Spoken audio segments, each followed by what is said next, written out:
क्या कहूँ मैं, मुझे इतना जो अफ़सोस हो रहा है उस चीज़ को सुनकर मेरे कान क्यों नहीं फूट गए, मुझे मौत क्यों नहीं आ गई।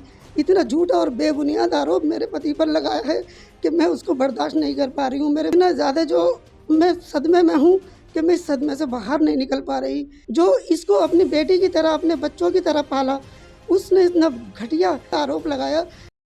जय हिंद दोस्तों। एक खबर हमने चलाई थी।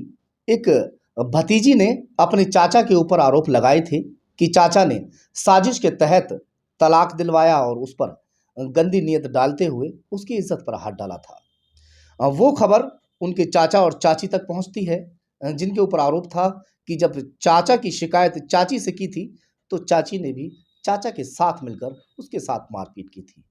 वो खबर हमने चलाई थी, मगर उसकी सच्चाई जानने के लिए हम खुद उनके चाचा के यहाँ पहुँचते हैं और जो उनके चाचा हैं उनसे भी हमारी बातचीत होती है और चाची से भी बातचीत होती है।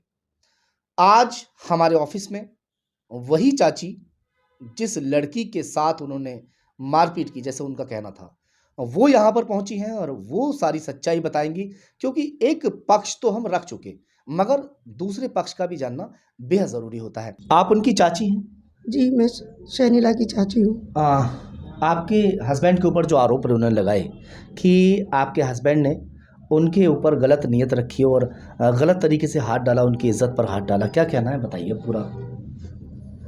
क्या कहूँ मैं, मुझे इतना जो अफ़सोस हो रहा है, मैं शब्दों में बयान नहीं कर पा रही हूँ कि उस चीज़ को सुनकर मेरे कान क्यों नहीं फूट गए, मुझे मौत क्यों नहीं आ गई।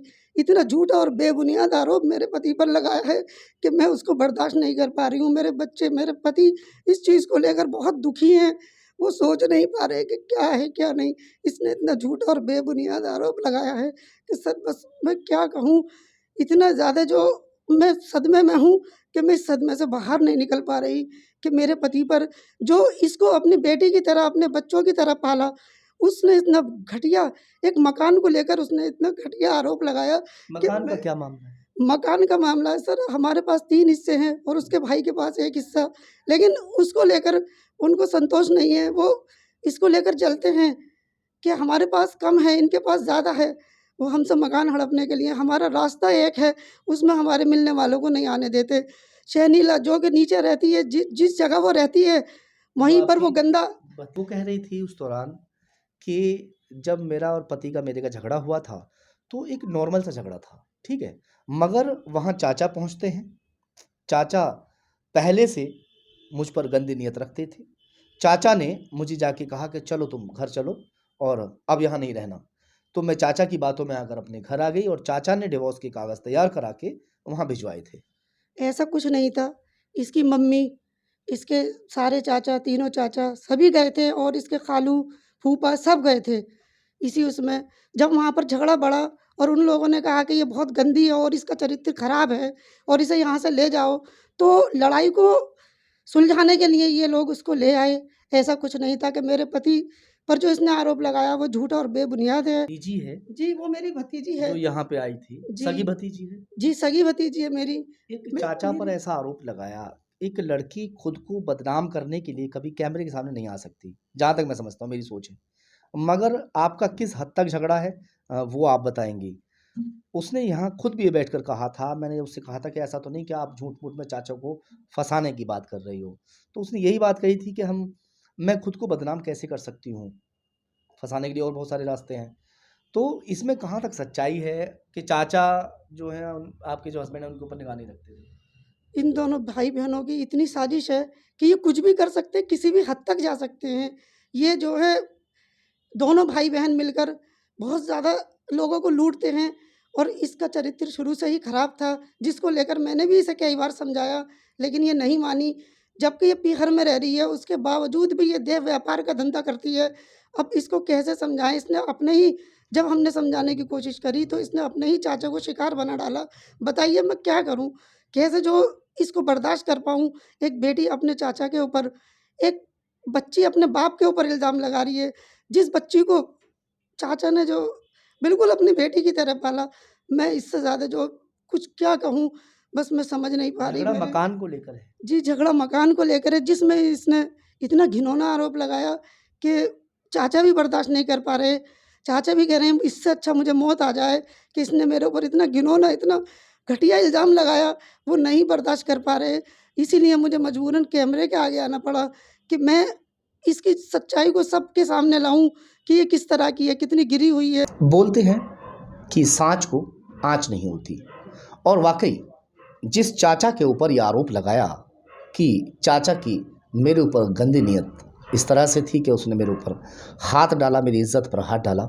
भतीजी यहाँ पर आई थी, आज चाचा भी यहाँ पर मौजूद हैं और अपनी सफाई पेश करने के लिए पहुँचे हैं। आदमी छिप भी सकता है, कोई फ़र्क नहीं पड़ता, क्योंकि हमने नाम उजागर तो उस वक्त भी नहीं किया था जिस वक्त में हमने खबर चलाई थी, मगर फिर भी कहीं ना कहीं दिल को जब चोट पहुंचती है तो इंसान अपनी बात रखने के लिए वहां पहुंचता भी है। क्या सच्चाई है जान लेते हैं।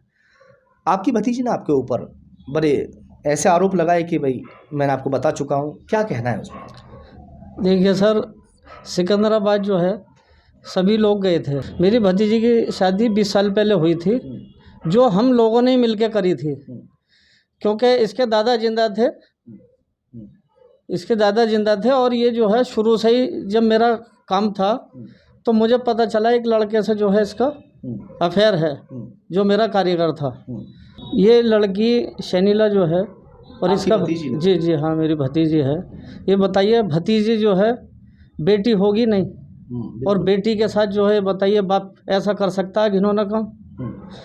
आप मेरे बारे में जो है पूरे एरिया में जो मेरी इज्जत करते हैं सब, वो आज भी यकीन नहीं कर रहे हैं और इस लड़की को गलत समझ रहे हैं, है ना।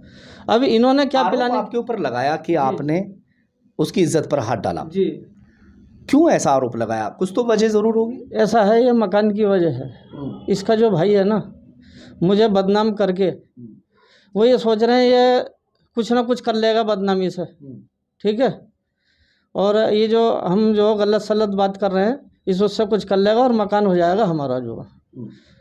मगर ये है, देखिए सर, सच्चाई सच तो सच ही रहेगा, ठीक है। मुझे इसी वजह से कैमरे पे आना पड़ा है ताकि मैं सच को उजागर करूं। ये मकान की वजह है। और इन्हें ये बताइए मैं कहाँ तक, क्या झगड़ा है?